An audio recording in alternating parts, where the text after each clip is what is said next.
Check, microphone check. One, two. Hello, testing. Mascus, are you with me?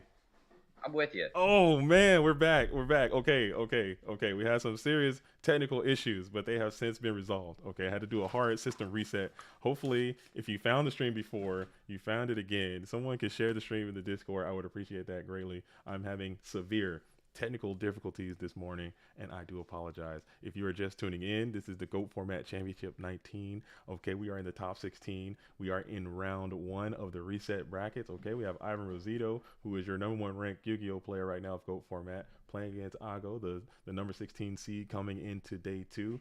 Like I said before, the brackets have been reset. So we have Chaos Turbo versus Chaos Turbo. Both of these duelists know what each other are playing. I'm sure they've had practice matches all night, and I'm excited. Technical difficulties be damned. You know we're gonna get through this match because all day just like we did yesterday. Unless Mascus is gone. Did I lose him again? I'm here. I'm Oh, here. I'm here. don't you scare me. You can't scare me like this, man. I can't be out here by myself. I can't do this alone. So let's see if I can. I don't even want to risk it. Should I even risk trying to do anything? I'm just gonna leave it just like this. We're just not gonna touch. I'm not gonna touch anything. We're not gonna touch anything. Okay. All right. All right, so we have Ivan playing that Chaos Turbo strategy, as I mentioned, triple Dekoichi in the main, okay, versus Ago, who is playing a Chaos Turbo deck as well, as mentioned. So Dekoichi in attack position, face up in the graveyard. We have bend one Nobleman across out and one Upstart Goblin. Nobleman is removing those Gravekeeper spies from the equation, which really, in my opinion, I think once those spies are out of it, kind of speeds these games along a little bit. Um, So we'll see. We'll see how it goes. Ivan didn't play a lot of Turbo mirrors yesterday. Turbo being the best deck, he kind of had the opportunity to avoid those, playing some Warriors and playing some Cat and playing some other types of strategies. So this is the first Turbo mirror that the number one player has had to participate in. Trying to get that two for two, trying to be a double two-time GFC champion. Don't have a lot of those in our game as well. Very talented player. Can't say enough about the game that this duelist has. Yeah, I believe I don't remember if Ago got in on the loser side of the bracket or not. I believe Ivan came in on the winner side Correct. yesterday. That's correct. But today is a brand new double elimination bracket for those who are not familiar with how we're running it today. And only the top 7 duelists, based on the number of attendance here, will be earning an invite to the World Championships, and the top 4 duelists will earn additional swag as well, a Mm. cash prize for first and second, as Ooh. well as the brand new qualifier match for the 2023 season, printed on MetaMats, of course, featuring Blaine Knight and Chaos Sorcerer battling it out. That eternal struggle Ooh. between Warriors and Chaos. Oh, Snatch Deal. I mean, I was just going to call it. Snatch Deal on the Breakers always had, but he did have the defense. He had the backup plan, and the MST is going to send that Mm. Snatch Deal to the bin. Then we have a Breaker, the Magical Warrior, alone and unafraid, in attack position, full of counter. No Gravekeeper spy, so that Breaker is going to be able to attack over any monster Ivan has access to turn game one. And we already got a result here in the bracket. I know we sort of started a little late, but caught this match earlier on. Pui has actually earned, or actually won their first round here. Oh, wow. So Pui. moving Shout out to. on, and they're the winner of this is going to go on and face Pui in the next round. Well, look at that. Again, that's my bad. I had this grandiose plan of waking up early and doing an impromptu spice report and coming in and chilling a little bit, building some hype, and then my computer just completely said, you know what? Anything you thought you were gonna do, forget about it. You're not doing any of that. You're gonna sit here and struggle, and then you're gonna start late, and then you're gonna look done. Oh, just fire me, man. Just be done with me. Just put me out the No, you're pasture. fine. You're fine. Send me up the creek. Send me up the river. Put me out of my misery because this is just absolutely unprofessional. I apologize, all the goat worlds out there. This is not your captain speaking. We are not hurling through the goat universe right now. So it is what it is. As Kaiku is going to come down, this grave is oh man, what a hit too. Getting the Sinister Serpent out of play uh, makes this deck a little worse. Yeah, it's really good. Yeah, Sinister Serpent is quite good in this meta. I mean, it's like extremely good in the game in general, staple level activity.